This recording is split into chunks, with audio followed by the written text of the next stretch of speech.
Jai Baba. Meher Baba. Yesterday, I was in San Francisco in the thick of illusion, shaking hands with Elvis Presley. Yes, I went for a travel convention in Las Vegas, made a presentation with an Elvis Presley impersonator and two showgirls. So, and heard Hound Dog and all the rest of those songs from Elvis. And it's wonderful to be in Los Angeles because for me it's like home. I keep coming here every few years, periodically, religiously. And it's always a joy to see so many loving friends. Adele mentioned about the new center, and I think it's a regular today in the lives of all of you. It's a yearning, a longing that each one of you had, and it's finally come to fruition to have a new center. But a new center or a place of worship is very much like a marriage, in the sense that it's very easy to get married, but it's very difficult to sustain a marriage. It's very easy to acquire a center, but it needs a great deal of love, labor, devotion, sacrifice to be able to sustain that center year after year after year. And the purpose of a center, I'm able to speak with a certain degree of understanding because in Dehradun, where I grew up and where I lived, a very few people, including my father and mother, longed to have a center. And when we finally had the center, immediately there was dissension. And I can only give you one of the reasons that the dissension was because they wanted to install a statue of Meher Baba. And there were divisions. A few people wanted the statue and a few people didn't want the statue.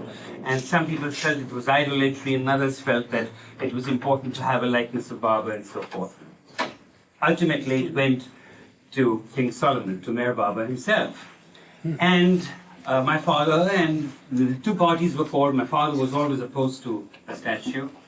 And he was the final arbiter. It was...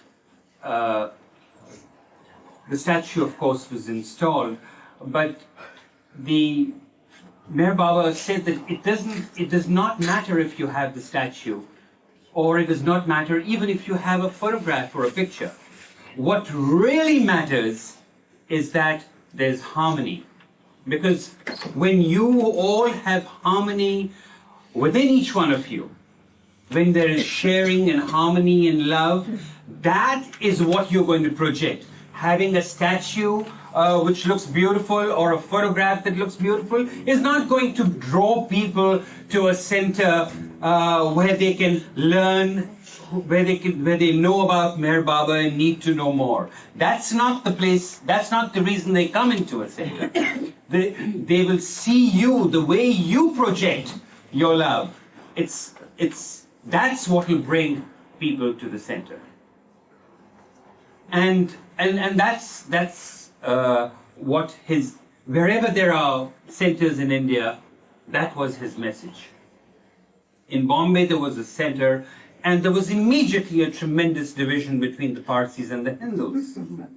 And everybody was jockeying for power and position. And in India, they always want to have a president and a vice president and a secretary and a treasurer, and a whole range of, and a hierarchy, a corporate organization. And that's where there is dissension as to who's this. So a center is a place where you, as Adi's message said, where you're constantly giving in. You don't come with your own agenda. You don't come with hatred. When Elizabeth asked Meher Baba, I suddenly flashed in my mind about the hierarchy of the Myrtle Beach Center. Baba said, I'm the president. and then there will be, and the secretary is for administrative purposes and so forth. But and a group of people to make sure that everything goes off well. So a center is a place for love, harmony, total absence of hatred, backbiting, which is sometimes a predominant part in most centers, and it's very, very important to maintain a constant harmony and to be able to give in. As I earlier said, in marriage, the only way to sustain a marriage is to keep giving in. Howsoever, there might be a clash of egos, but that's the way it is in a center. But since center was the issue, I thought I'd say a few words. But on my several visits here, I have talked of my life with Meher Baba, my several meetings with him. So today I thought that I would speak about, or rather share my story of my journey to Iran in 1976. I have talked about it twice earlier, once at the Sufi Center way back in 78, and then again on January 1st at the Myrtle Beach Center. So you may all, some of you may not have heard this, but it was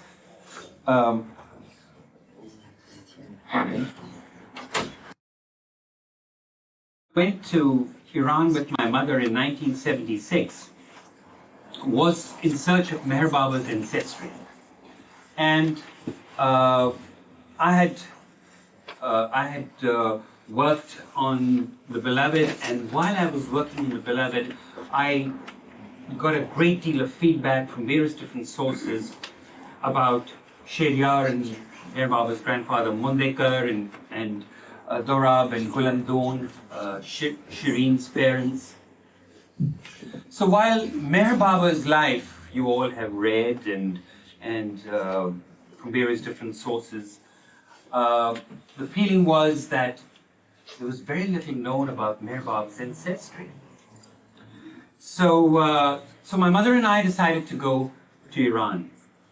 And we first went to Tehran and we spent some time in Kashanak, and Shireen was over there. We met Shireen, and that was the first time I met her, and it was a very nice small group. But the purpose of our visit was to go to Yazd and Khorramshahr and the various different places, and also the place that Baba had visited in 1929 when he had visited Iran. So it was a very exciting time for us to go out and search. And Farhad Shafa, one of the Baba lovers who was there, was our guide, along with several others whom we met on the way. So our first trip took us to Yazd, and that's where we met several Baba lovers who were living there, and we came across some people who were able to tell us of the life and times of Shehryar. And we in fact met a man whose name was Shams, whose father was a friend of Shehryar, and he had heard his father narrate stories about the trials and tribulations of the Zoroastrians who lived in Iran at that time. The way the Jews were persecuted in Germany, the Zoroastrians were persecuted in Iran. And the places they lived in and moved to the mountains. For hundreds of years this went on. And some of them who moved to the mountains were known as Gufe-Nashins, or those inhabitants who lived in gufas or caves. And there is a very unusual story that I have heard that has never been corroborated by anybody. When I mentioned it to Mani, it came as a total surprise to her that I had heard this story from someone in Iran. But the story goes that when Meher Baba went in 1929 to Iran, and he went from place to place giving darshan programs, he was traveling in a vehicle, and suddenly, for an inexplicable reason, the vehicle broke down. And they were repairing the vehicle when suddenly a man came from a distance on horseback, and Meher Baba stood on the side of the road, and this man dismounted, stood for a short time, bowed down to Meher Baba, went astride on his horse and galloped away.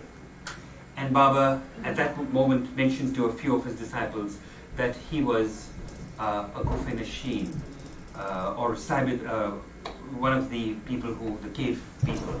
Now it is still believed that among the Zoroastrians that these people who have preserved the ancient texts of the Zoroastrians will one day come out of the caves, their descendants will come out and once again reveal the ancient texts that were given by Zoroaster and the various Sadgurus who followed among the Zoroastrians. So there is still this belief. So it's interesting. But this was a little anecdote that was mentioned to me. In any case, we went to Yazd and we constantly heard stories about the persecution, how the Zoroastrians were persecuted. They were known as Gabras or infidels by the Muslims. And they were not allowed to ride horses. They had to walk everywhere for their work. They were not allowed to wear spectacles or wear good clothes. They only had to wear certain clothes. The walls in their homes had to be real low so that the Muslims, when they walked past, they could peer over their homes and see inside their homes. Like the way Juden was painted on the house of the Jews in the ghettos or various different places in Germany. The Zoroastrians had to paint their houses white to distinguish them from the other Muslims. They also had to pay a very heavy jizya tax, and it was some people, even under the pain of death, couldn't pay this tax. But while this was the general scenario, while this was the scenario of those times,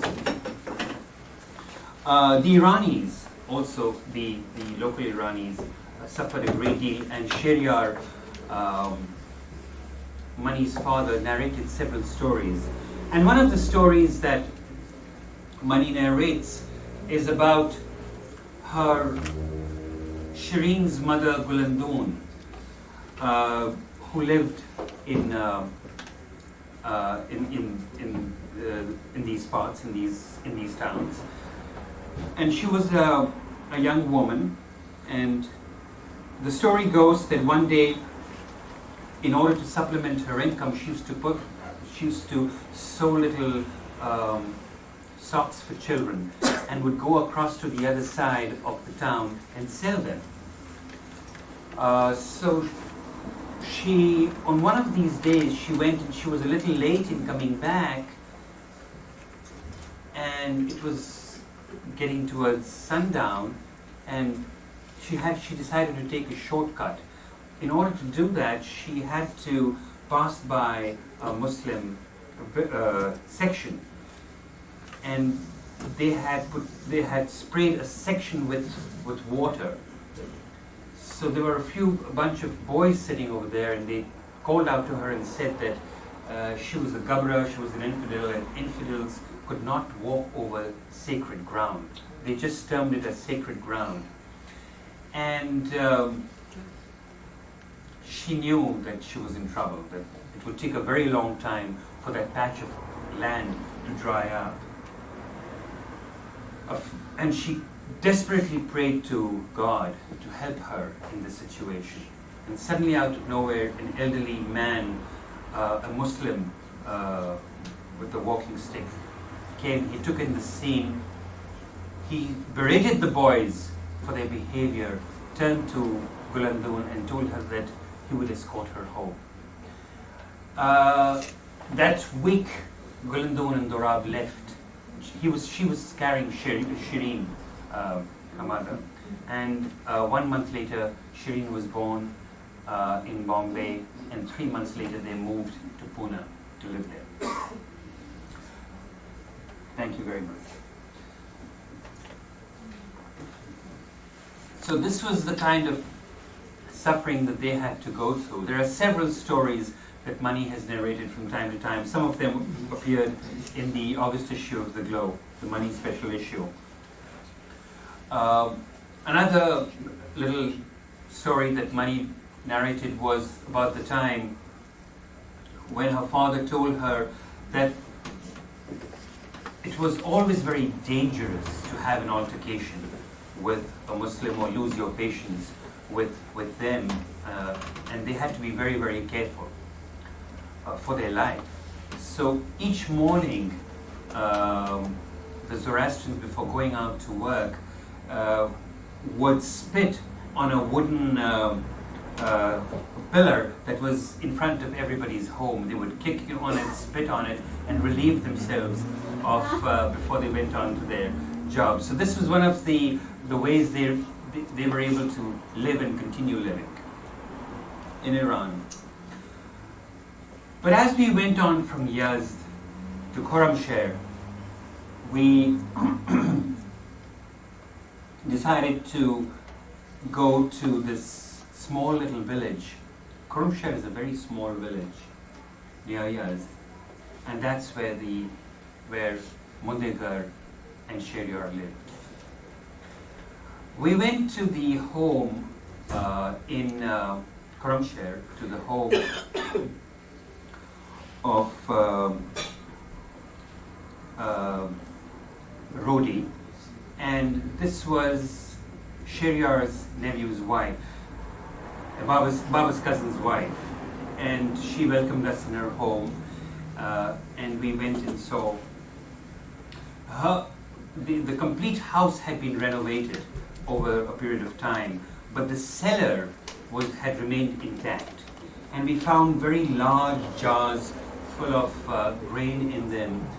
And she narrated the story that when she was young, she had met Meher Baba, and had always fond memories of Meher Baba. She had never met him after his visit in 1929, but she remembered him, and she narrated the story that once she had completely run out of food, and the jars were empty.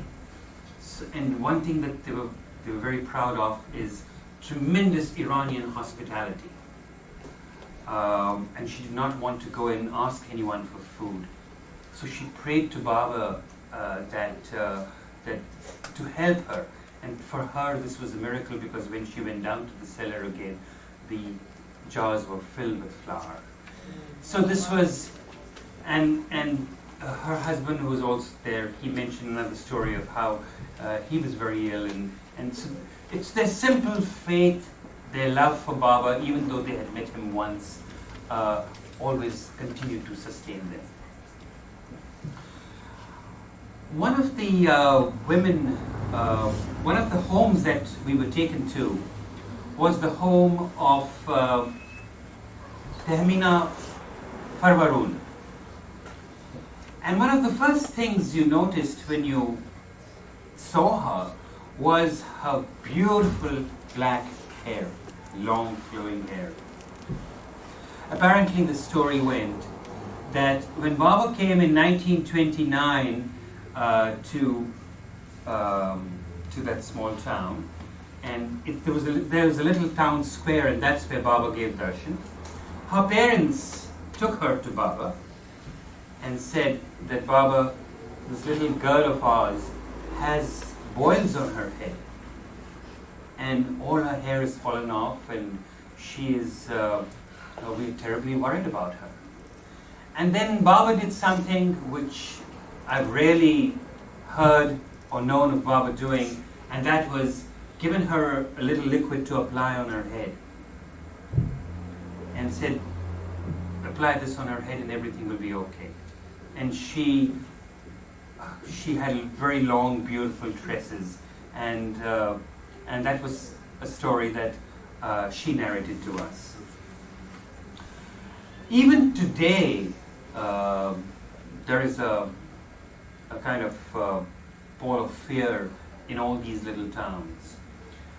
We expressed an interest, my mother and I expressed an interest in going to a fire temple in Khorramshahr.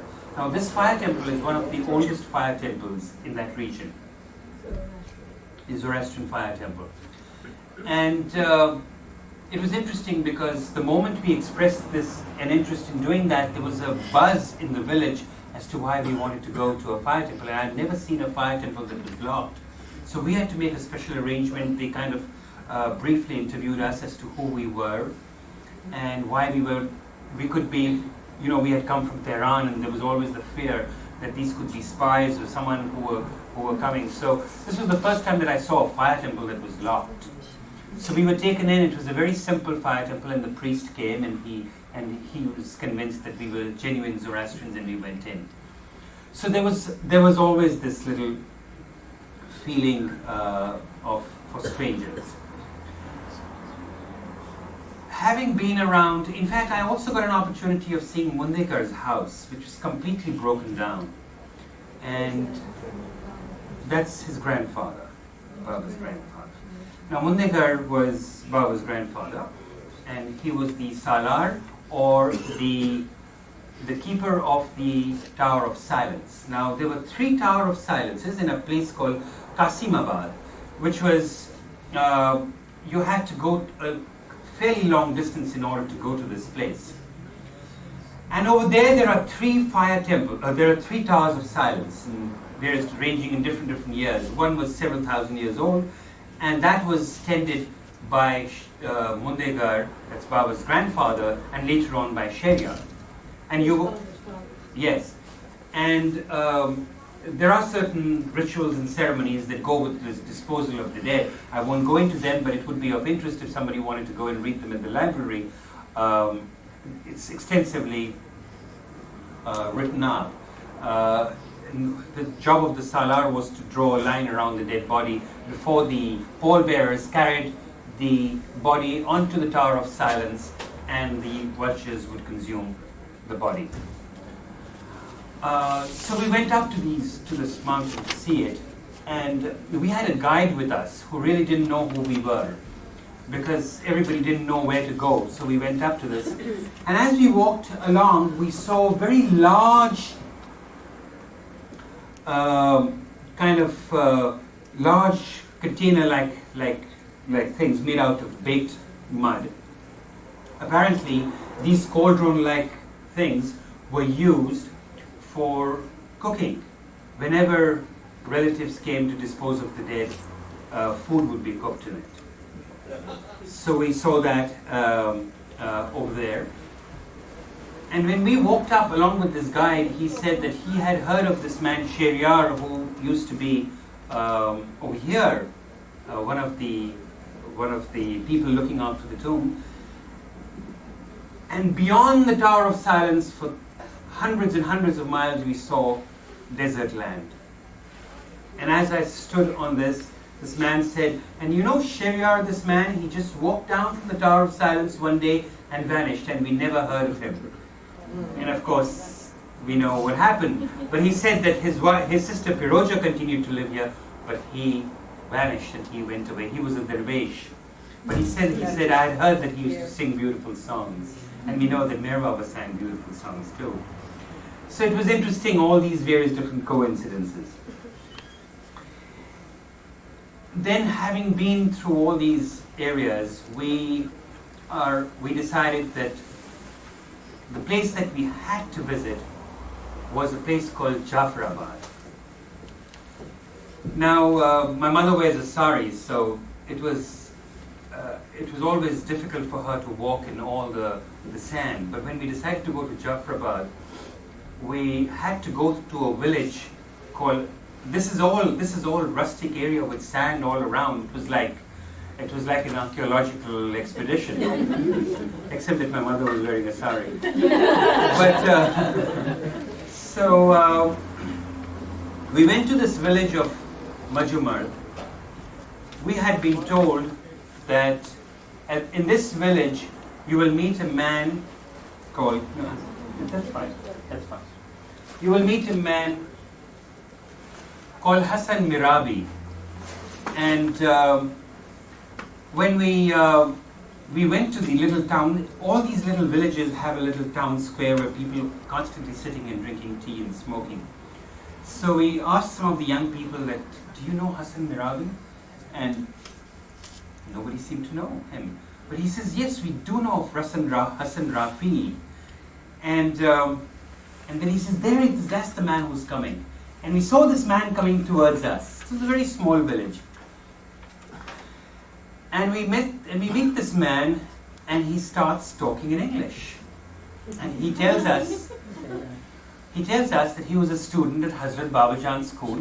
And that the English that he was speaking at that moment was the English that he had learned there. After that, he had never ever spoken English. He had never educated himself, but he had come back. But Meher Baba had always been in his thoughts and in his mind. So we asked him whether he would take us to Jafrabad, which was the place from where Baidul came, and I'll tell you about that. So he was willing, and he was very anxious to take us along. We were 3 of us, and we had to take a taxi to this place. So at one point the taxi couldn't go any further because the sands were very high.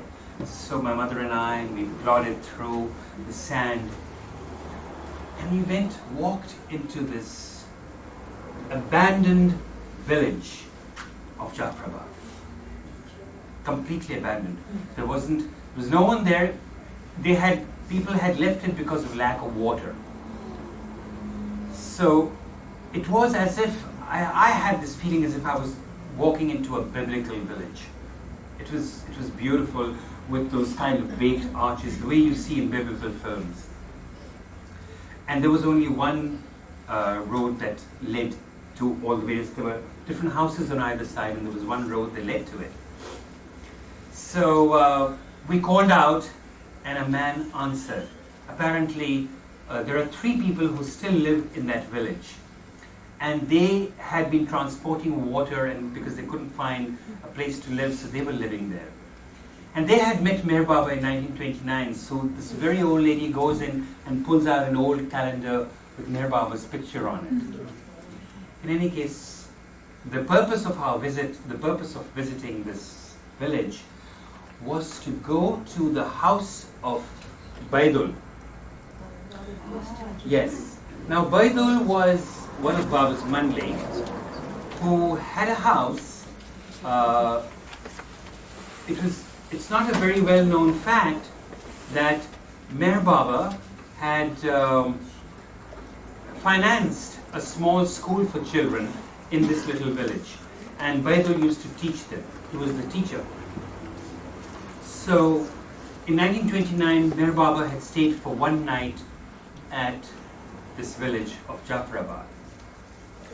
And so we walked in, we headed towards this house where we believed, which was Baidul's house. And Aloba had mentioned to me that, you will find tens of photographs of Baba lying on the ground, and they were up there. And so we go, and the entire door of this house was barred. So I pushed the door, and as I walked in, the only indication was, in Persian it was written Hazrat Meher Baba in chalk. That was the only indication that Meher Baba had been here, or this was a house which belonged to a Meher Baba follower. But as we stepped out into the open, the entire roof had caved in, the walls had caved in, rubble everywhere. We could not see, there was nothing, there were no photographs, there was nothing. What we did see is slates and chalk, indicating that there was a school there at some time, at some point. I've always had this very, very strong feeling that whenever I go, I like to see something of Meher Baba's presence. When I went to Rahuri, if you go to Rahuri today, you won't find a thing there. But I just didn't want to leave Rahuri without some indication, and I kept digging all over the place, and I found a little perfume bottle, and I knew that, there was that Baba had done work here. I did the same thing. I went up to Meher Mount, and I was with Agnes Barron, and I said, I want to take something from here that may have belonged to Baba. And she said, when Baba sat on that sofa, and you find a burnt spring down there, so I picked up that spring. So I always had this thing.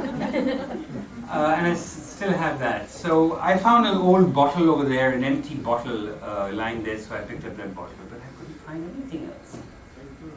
Didn't want to give up, really, because Aloba had said there's tons of stuff there. Couldn't find anything. Kicked around, lifted the rubble.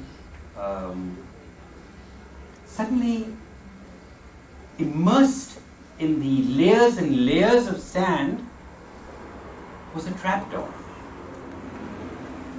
So, very greedily, I scraped the sand and pulled the sand out and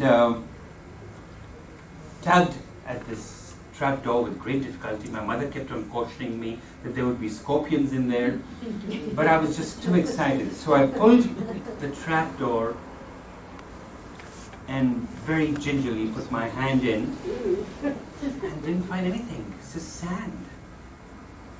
So Farhad Shafa was with us at that time, and he said, be very careful, your mom's right that there might be scorpions. But I did want to go further and see what. So I tugged the door still further and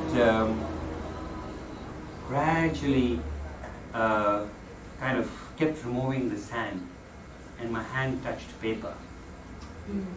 So I felt it more and pulled out a massive sheaf of paper out from this from inside this trap under the. For 50 years, photographs and letters had been kept there and never touched. And the letters that were there, written in Persian, was as if they had. It was written as if yesterday. They had been perfectly preserved. There were photographs of Baba in the 1927, and there was a letter written by one of Baba's Persian, by Afsari, to Baidur. So, and there was a Baba's ghazal inside, and it was a complete sheaf of paper that he pulled out. I did not bring them back because Farhad felt that it was found on Persian soil, Irani soil, and that it should be kept in Iran. It just so happened that he moved to the United States. So,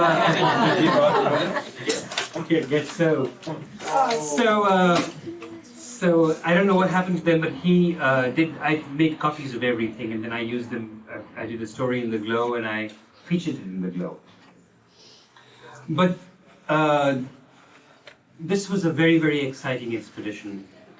I'm not so sure how long I'm supposed to speak. Mehboob is in charge. So, about 2 more minutes. 5 or 10 more minutes. No, fine. So it was. Thank you. So it was a trip that was very memorable for us, and we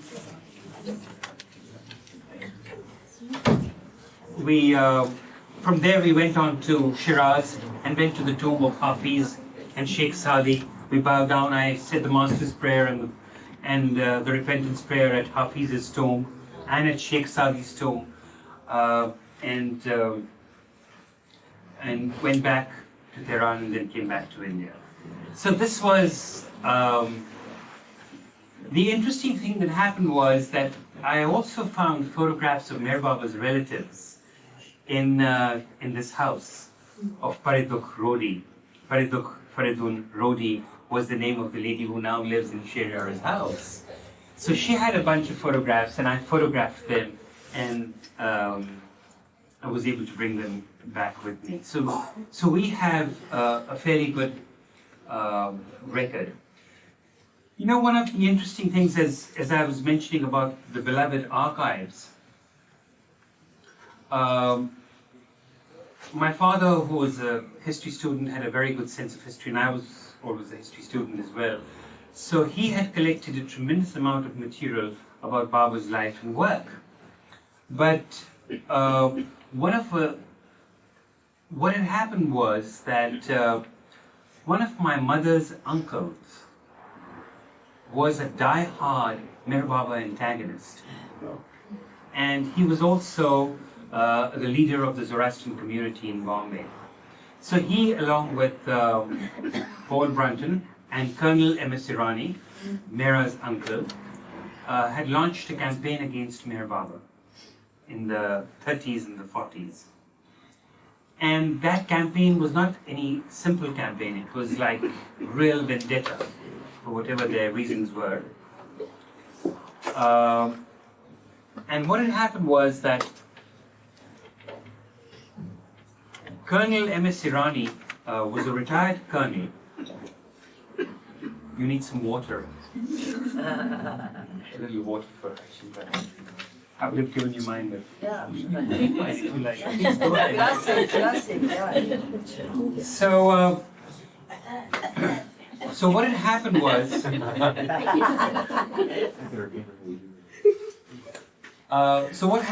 that my uncle, whose name was Major Saurabh Bamji, and Colonel M.S. Irani had joined hands in vilifying Baba. And in order to do that, they had gone to the source. Is everything okay? The wind is really happy out there. Oh.